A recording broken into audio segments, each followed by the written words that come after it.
मनाबेला देवरा चोली के बटन खोलै छै। होली मनाबेला देवरा चोली के बटन खोलै छै। चोली में रंग लगा के हैप्पी होली बोलै छै रे सखी रे।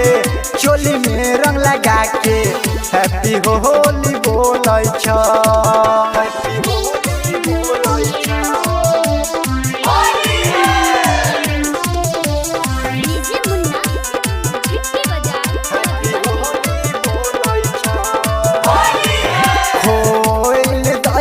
सखी चोली के पीन रे कहै छै मौसम भई गेल छै रंगीन रे।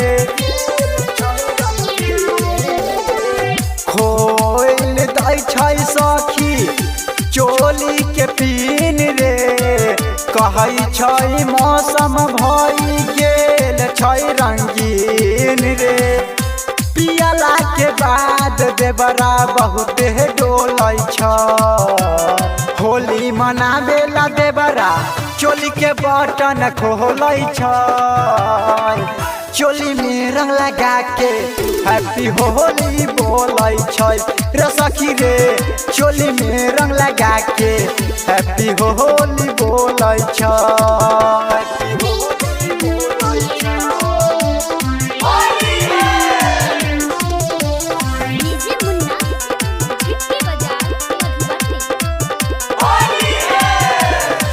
राइटर संजीव गोपाल चोली धके घीचे डाल दै छै राजन रंग लहंगा के बीच।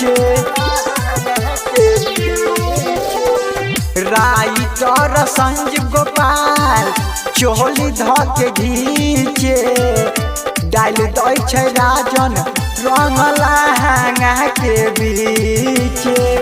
रामू राजधानी परेशानी कर छै। होली मनाबेला देवरा चोली के बटन खोलै छै। चोली में रंग लगा के हैप्पी होली बोलै छै रे सखी रे। चोली में रंग लगा के हैप्पी होली बोलै छै।